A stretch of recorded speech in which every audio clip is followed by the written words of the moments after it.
A graça e paz, sejam bem-vindos. Desde já eu peço a você se inscreva aí no meu canal, rasgando a Bíblia, rasgando no bom sentido, rasgando, abrindo o verbo, falando a verdade, em nome de Jesus, amém? Eu sou o pastor Juarez, aqui de Natal, Rio Grande do Norte, da Igreja Batista da Restauração. E eu tenho uma mensagem de Deus para você. E a mensagem de hoje, querem dar um tema para ela, diz assim: covardia não, perseverança sim. Nós precisamos perseverar. E eu quero ler aqui no livro de Juízes, capítulo de número 6. Juízes número 6. Nós vamos fazer uma leitura um pouquinho grande, mas é necessário, porque tem passagens aqui maravilhosas que eu não quero deixar de passar para vocês, ok? Juízes, capítulo 6. Vamos lá. Diz assim: porém os filhos de Israel fizeram o que parecia mal aos olhos do Senhor. E o Senhor os deu na mão dos midianitas por 7 anos. E prevalecendo os midianitas sobre Israel, fizeram os filhos de Israel para si, por causa dos midianitas, cavernas nos montes, covas e fortificações. Porque sucedia que, semeando Israel, também os midianitas subiam e saqueavam, e também os de Oriente contra eles subiam, e punham-se contra eles em campo, e destruíam a novidade da terra, até chegarem a Gaza, e não deixavam mantimento em Israel, nem ovelhas, nem bois e nem jumentos, porque subiam com seus gados, e vinham como gafanhotos, em tanta multidão que não se podiam contar, nem a eles, nem os camelos, e entravam na terra para destruir. Assim, Israel empobreceu muito pela presença dos midianitas. Então os filhos de Israel clamaram ao Senhor. E sucedeu que, clamando os filhos de Israel ao Senhor por causa dos midianitas, enviou o Senhor um profeta aos filhos de Israel, que lhe disse: assim diz o Senhor Deus de Israel, do Egito eu vos fiz subir, e vos tirei da casa da servidão, e vos livrei da mão dos egípcios, e da mão de todos quantos vos oprimia, e os expeli de diante de vós, e a vós dei a sua terra. E vos disse: eu sou o Senhor vosso Deus, não temais aos deuses dos amorreus, em cuja terra habitais. E vós não destes ouvidos à minha voz. Então o anjo do Senhor veio e assentou-se debaixo do carvalho que está em Ofra, que pertencia a Joás, a Abiesrita, e Gideão seu filho estava malhando o trigo no lagar, para o salvar dos midianitas. Presta atenção nessa palavra. Gideão estava malhando no lagar. Então o anjo do Senhor lhe apareceu e lhe disse: o Senhor é contigo, varão valoroso. Mas Gideão lhe respondeu e disse: ah, meu Senhor, se o Senhor é conosco, por que nos sobreveio tudo isto? E que é feito de todas as tuas maravilhas, que nossos pais nos contaram, dizendo: não nos fez o Senhor subir do Egito, porém agora o Senhor nos desamparou e nos deu na mão dos medianitas. Então o Senhor olhou para ele e lhe disse: vai nesta tua força e livrarás a Israel dos medianitas. Porventura não te enviei eu? E ele disse: ah, Senhor meu, com que livrarei a Israel dos midianitas? Eis que a minha família é pobre, e eu o menor na casa do meu pai. E o Senhor lhe disse: porquanto eu hei de ser contigo, tu ferirás os midianitas como se fosse um só homem. Rogo-te, ele disse, dai-me um sinal, se és mesmo o Senhor que fala comigo. Rogo-te que daqui não te apartes, até que eu vá e traga a ti o meu presente e ponha perante ti. E ele disse: eu esperarei até que voltes. A leitura seguinte diz que Gideão foi em casa, preparou um cabrito e preparou um bolo de 1 efa. Essa medida significa 20 quilos. Imagine uma oferta de 20 quilos, enquanto aquele anjo estava ali esperando que ele voltasse para oferecer ali a sua oferta, ok? Capítulo 7 vem falando que ele vai com 32 mil homens, chega ao final apenas com 300 e Deus lhe dá a vitória. Então vamos lá. Por que que aconteceu toda essa tragédia em Israel? O versículo 1, ele vem explicando por que que Deus entregou Israel aos medianitas. Não é um sentido de Deus pegar e dizer, toma aqui e destrua ele, mas o sentido de Deus ficar na dele, não dar mais importância, devido a tanta desobediência que Israel cometeu. Diz assim, ó, porém os filhos de Israel fizeram o que era mal aos olhos do Senhor, e o Senhor os deu na mão dos midianitas por 7 anos. Nós sabemos que toda a história de Israel é uma história muito claudicante. Ora Israel está lá em cima, ora Israel está lá embaixo. E sempre as desobediências de Israel que mais entristeceram o coração de Deus foram o pecado da idolatria. Ora estava adorando Baal, ora estava adorando outros deuses e por aí vai. E diz assim, então aqui está o X da questão. Por que que eles estavam sofrendo? Porque eles fizeram o que era mal perante o Senhor. Tem muita gente hoje sofrendo porque está desobedecendo a Deus. Essa que é a grande verdade. Não todo, mas uma grande parte. Versículo 2 diz assim, e prevalecendo os midianitas sobre Israel, fizeram os filhos de Israel para si, por causa dos midianitas, as covas que estão nos montes e as cavernas e as fortificações. Eu estive vendo um vídeo de pessoas importantes da nossa nação, que viajam para esses lugares e dizem que até hoje existem montanhas que têm cavernas que foram transformadas, algumas em restaurante, e etc., provando essa realidade aqui. Porque Israel, ele estava tão oprimido pelos midianitas que eles fugiam e faziam caverna para se esconderem ali. É por isso que hoje nós queremos dizer para você, Deus não quer você se escondendo como um covarde, fugindo da batalha, baixando a cabeça, deixando o inimigo prevalecer. A igreja é muito maior do que nós pensamos e nós temos um Deus todo-poderoso.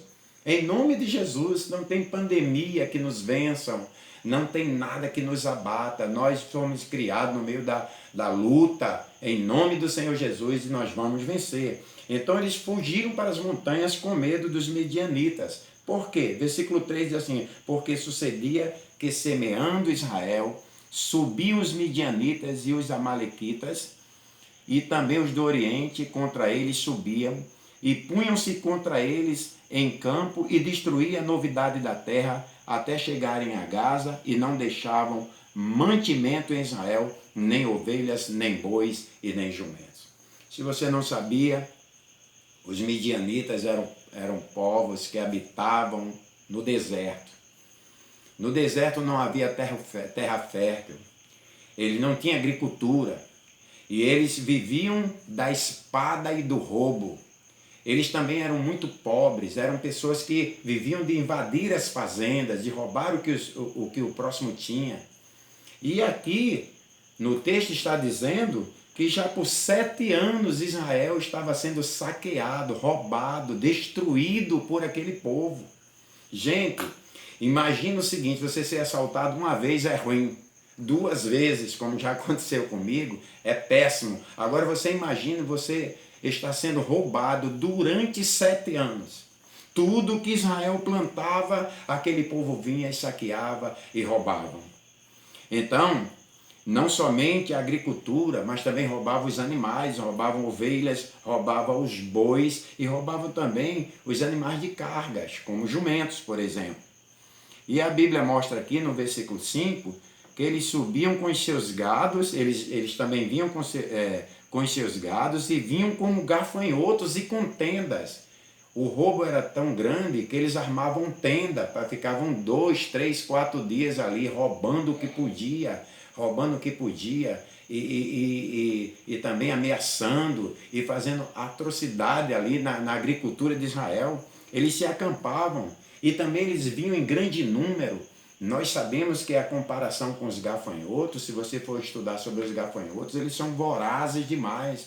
Os gafanhotos, eles vêm em bando de milhões e eles devoram todo verde. Eles vêm fazendo um barulho horrível, estarrecedor. E eles são tão vorazes que se um gafanhoto ficar para trás, o de trás devora o de trás devora o que está na frente. Então eles acabam com tudo, depois eles migram, depois falam também dos migradores, saem de um lugar, eles vão para outro, vão para outras nações e eles acabam com tudo. Assim era comparado os midianitas. Eram muitos. E quando eles vinham, Israel fugiam diante deles. E quando eles vinham mesmo para destruir. E no versículo 6 diz que Israel empobreceu muito pela presença dos midianitas. Imagina serem roubados durante 7 anos. E aqui, irmãos, tem agora uma coisa importante para falar, porque no versículo 6 diz assim, Israel empobreceu muito pela presença dos midianitas, então os filhos de Israel clamaram ao Senhor. Você sabe, irmãos, não sei se você já experimentou orar 1 hora, 2 horas, 3 horas de oração, se você já ficou numa madrugada com Deus, o quanto o poder de um clamor é capaz de mudar coisas tremendas. O poder da oração é capaz de mover a mão de Deus, é capaz de fazer os céus descer na terra. Eu creio que o que está faltando muito é a oração.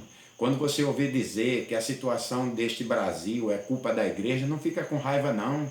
Porque lá em 2 Crônicas 7,14 está escrito que se o meu povo que se chama pelo meu nome, aí vai falando por isso e tal, diz que se clamar ali, como se converter de seus maus caminhos e clamar como Deus manda clamar, Deus diz que ouvirá do céu e vai sarar a nossa terra. Você quer ver proclamar dias de jejum, semana de jejum, não tem praga, não tem nada que fique de pé. É essa a história do Deus que a gente serve. Essa é a biografia do nosso Deus, ele deixou rastro de milagres na história. Então a igreja precisa clamar, você precisa orar, você precisa abrir a sua boca. A Bíblia diz, abre a tua boca e eu a encherei. Você precisa clamar a Deus. O que diz Jeremias 33,3? Clama a mim e responder-te-ei e anunciar-te-ei coisas grandes e firmes que não sabe. Olha só que coisa tremenda. Deus pode fazer coisas grandes que a gente nem sabe ainda. Que a gente ainda é pequeno diante da grandiosidade de Deus, mas o poder da oração vai revelar coisas tremendas. Então vamos orar, vamos clamar ao Senhor, em nome do Senhor Jesus. E diz ali a palavra de Deus, aqui agora no versículo 8, que quando eles começaram a clamar, Deus enviou um profeta. Deus enviou um profeta, e esse profeta disse assim, da parte de Deus, do Egito eu vos fiz subir, e vos tirei da casa da servidão, e vos livrei da mão dos egípcios, e da mão de todos quantos vos oprimiam, e os expeli de diante de vós, e a vós dei a terra de Canaã. E vos disse o Senhor, eu sou o Senhor, vosso Deus, não temais aos deuses dos amorreus, em cuja terra habitais, e vós não destes ouvidos à minha voz. Deus estava fazendo ali um levantamento do que ele já tinha feito em Israel, que tirou eles do Egito, um cativeiro de mais de 400 anos, para ser mais preciso, 430 anos. Deus fez coisas grandes ali, mandou pestes ali, pragas terríveis, abriu o Mar Vermelho, fez coisas estupendas ali. Deus está dizendo, olha, eu sou mesmo. O problema é que vocês não deram ouvidos à minha voz. Mas a misericórdia de Deus é muito grande. E no versículo de número 11, está dizendo claramente que o anjo do Senhor veio e assentou-se debaixo de um carvalho, que está em Ofra, que pertencia a Joás, né? E Gideão, seu filho, estava malhando o trigo no lagar para o salvar dos midianitas. Queridos, deixa eu falar algo para você. O lagar não é lugar de pisar trigo. O trigo, ele era malhado no campo, e era um campo muito grande, e ali ele primeiro era trilhado, e à tarde se pegava com a pá, jogava para cima, e o vento levava a casca e ficava só a semente, ok? Mas aqui está dizendo que Gideão ele estava no lugar de pisar uvas, um lugar estreito, um lugar profundo. E diz por que ele estava ali, ó. Diz assim, e estava malhando o trigo no lagar. Estou no versículo 11.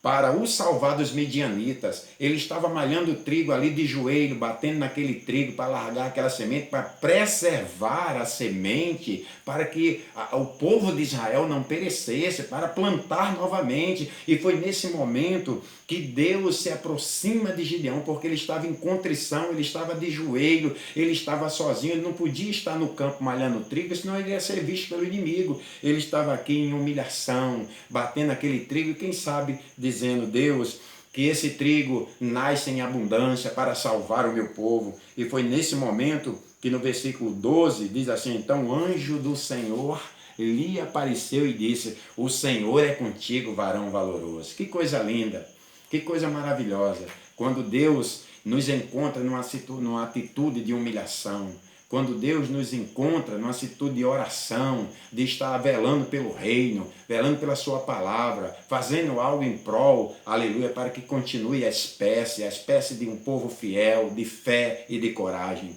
Mas Gideão lhe disse: ah, Senhor meu, se o Senhor é conosco, que é feito de todas as maravilhas que o Senhor já fez, e etc, e etc, e etc. Então o Senhor olhou para ele e disse: vai nessa tua força e livrarás a Israel dos midianitas. Porventura não te enviei eu? Aí no versículo 15 ele diz: ah, Senhor meu, com que livrarei Israel? Eis que a minha família é a mais pobre em Manassés e eu menor na casa do meu pai. Nessa época, queridos, já não havia mais exército em Israel. Nessa época já não tinha mais Josué em Israel, o guerreiro Josué, o lutador, o homem que venceu 30 e poucas guerras. Já não havia mais em Israel, não tinha exército. Então ele disse: Senhor, com que livrarei Israel? Eu sou o menor na casa do meu pai. A minha tribo, que Israel era dividida em 12 tribos, a minha tribo é Manassés, é a menorzinha da casa de Israel. Com que livrarei Israel? Irmãos, quando a gente se humilha diante de Deus, quando a gente reconhece que a gente sozinho não consegue vencer, que sem Ele nós não somos nada, quando a gente reconhece como João Batista, um homem totalmente isento de ego: Senhor, não sou nada, não sou digno nem desatar a sandália dos teus pés, convém que tu cresça que eu diminua. É nesse momento que Deus entra, Deus chega onde encontra coração quebrantado, Deus opera onde encontra pessoas que realmente, aleluia, têm uma atitude de humildade diante dele. E por isso ele diz: ah, Senhor, com que livrarei Israel? Mas no versículo 16 o Senhor lhe disse: porquanto eu hei de ser contigo, tu ferirás os midianitas como se fosse um só homem. Olha só, queridos, que Deus tremendo e poderoso é esse que nós servimos. Você talvez esteja dizendo: eu também estou cercado de midianitas. Os midianitas estão chegando perto de mim. Eu estou empobrecendo. Eu estou me escondendo, eu também estou fugindo, eu também estou triste, estou abatido. Deus está dizendo para você hoje que você vai vencer os midianitas como se fosse um só homem. Não por você mesmo, mas porque o Senhor é contigo. Eu lembro que quando eu estava abatido diante do ministério e eu falei: Senhor, e agora? Uma luta tremenda, né? Dificuldade, relacionamento com as pessoas e a igreja vazia e etc. O Senhor me deu um versículo em Oséias dizendo que ele, como um leão, estaria diante do seu povo. Que coisa tremenda! Deus está dizendo para você hoje que você vai vencer. Agora, olha que coisa importante aqui, irmãos. Não podemos deixar de falar disso aqui. E ele, Gideão, diz para aquele anjo que estava diante dele, diz assim: olha, rogo-te que daqui não te apartes, até que eu vá e traga o meu presente e ponha perante ti. E disse o anjo: eu esperarei. Agora olha que coisa tremenda. Gideão vai em casa, certamente, mesmo no meio dessa pobreza toda, ele tinha um cabrito, nós não sabemos qual era o fim daquele cabrito, a finalidade daquele cabrito, mas era um cabrito cevado. Certamente ele chega em casa e diz para a família dele, para a esposa, diz: olha, prepara o cabrito e também está aqui um éfa de farinha e faz um bolo. Sabe quanto é um éfa de farinha? Um éfa de farinha corresponde a 20 quilos de farinha. Agora, outra coisa tremenda, maravilhosa aqui, é que aquele anjo ficou lá esperando ele. Quanto tempo deve ter levado isso? Preparar um cabrito, preparar um bolo, a distância, o percurso, não sei se estava próximo da sua casa ou não, vamos botar aí umas 3 horas. O anjo estava ali esperando. Quando a gente oferece a Deus uma oferta de valor, quando a gente oferece a Deus algo que provém do coração, quando a gente oferece a Deus algo como Abel, uma oferta que tem qualidade, Deus fica esperando. Deus está contemplando aqueles que têm algo para lhe oferecer. Nós fomos acostumados a só pedir. Somos acostumados a pedir. Não é isso? Nessa é a realidade do nosso povo, na grande maioria. Mas Deus quer ver qual é a qualidade daquilo que você tem para Ele. Quer aproximar Deus de você? Ofereça algo de qualidade a Deus. Ofereça uma adoração genuína, que lhe agrada, que lhe compraz. Porque a Bíblia diz que o Pai procura os verdadeiros adoradores. E ali ele vem com aquelas ofertas e coloca ali sobre uma pedra, e diz a Bíblia que aquele anjo estende o seu cajado e toca ali naquela oferta e sai fogo daquele cajado e consome aquilo ali, aceita aquilo, desaparece. Instantaneamente aquele milagre acontece. Agora, que coisa linda nós vemos aqui. Sabemos que muitos anjos que apareceram no Antigo Testamento era a própria personificação do Cristo. A gente chama isso de teofania. Aparições do Cristo, de Jesus Cristo no Antigo Testamento. Se você parar para pensar, anjo não usa cajado, como esse anjo aqui tinha. Anjo usa espada, ok? Esse anjo aqui estendeu o cajado. Outra coisa, anjo não aceita oferta. Quem aceita oferta é sacerdote. E quando a gente olha para a palavra de Deus, Jesus Cristo era profeta, Jesus Cristo era rei, Jesus Cristo era pastor, Jesus Cristo era sacerdote. Então quem estava ali naquele momento era Jesus. É esse que você tem que invocar para vencer os midianitas. É este nome que Paulo diz em 1 Coríntios 15, 57. Mas graças a Deus que nos dá a vitória por Cristo Jesus, o nosso Senhor. Não tem como não, meu querido. Com Jesus é vencer ou vencer. Até na morte nós somos vencedores. Diga glória a Deus por isso. E Deus ali está dizendo para Gideão: aceitei a tua oferta, vai nessa tua força, vai para frente, vamos vencer os midianitas, eu estarei com você. Capítulo 7 agora diz que Gideão levanta os homens que haviam com ele, e ele conta e tinha 32 mil homens. 32 mil homens. E Gideão vai para perseguir os midianitas, para acabar com aquela loucura que estava acontecendo há 7 anos, aquela desgraça que estava acontecendo há 7 anos em Israel, aquela pobreza, aquela invasão, aquela guerra maldita de tanto saque, de tanto roubo. Imagina você plantar e quando as frutas estiver bem bonitinha, vem outro e rouba. Que coisa horrível. Eu vi isso uma vez quando meu pai plantou as coisas, milhos e uma série de coisas da roça, e as pessoas vinham escondidas e pegavam. Meu pai ficava chateado demais com isso. Agora imagine você passar isso por 7 anos. Então vai ter solução. Gideão então parte com 32 mil homens. Só que eu quero que você preste bastante atenção agora. Nós já estamos partindo para o final. Preste bastante atenção a isso. Gideão vai com 32 mil homens. Quando chega lá na frente, Deus diz para Gideão assim: Gideão, diz ao povo aí, diz para esses homens aí, que quem for tímido e que for covarde, que volte atrás. Gideão vai e diz: olha, o Senhor está mandando dizer que quem for tímido, que for covarde, que volte. Não pode ir para a guerra. Quem é tímido, quem é covarde, não pode ir para a guerra. Tem que voltar para casa. Tem que ficar dentro de casa. E aí o que aconteceu? O que aconteceu? Quando Gideão diz isso, volta. Diz aí quanto? 22 mil homens. 22 mil homens. Gideão, meu Deus do céu. Se já eram pouco que os midianitas eram como gafanhotos, imaginem agora eu ficar apenas com 10 mil homens. Mas 22 mil homens não passaram no teste da coragem. Será que você está passando no teste da coragem? Você sabia que até para você chegar no céu você tem que ter coragem? Você sabia que Deus diz na sua palavra que o Espírito que Ele nos deu não é de covardia, mas é de fortaleza e de poder? Olha para Jesus, Ele não desistiu em nada. Ele não desistiu em nada da sua missão, Ele foi até o fim. E foi algo amargoso, duro, terrível. Foi aquela provação, foi aquela cruz, foi aquelas coroas, foi aquelas chicotadas, foi as blasfêmias, os insultos, mas Ele não desistiu. Por que você vai desistir? Por que você vai desistir do seu ministério? Por que você vai desistir da sua família? Por que você vai desistir se os inimigos estão lhe cercando? Deus está dizendo para você coragem. Deus está dizendo para você, você precisa prosseguir. Gideão então vai com 10 mil, porque os covardes ficaram para trás. Não seja você um covarde. Deus lhe chamou como um valente. Deus já lhe deu o seu espírito para você prevalecer.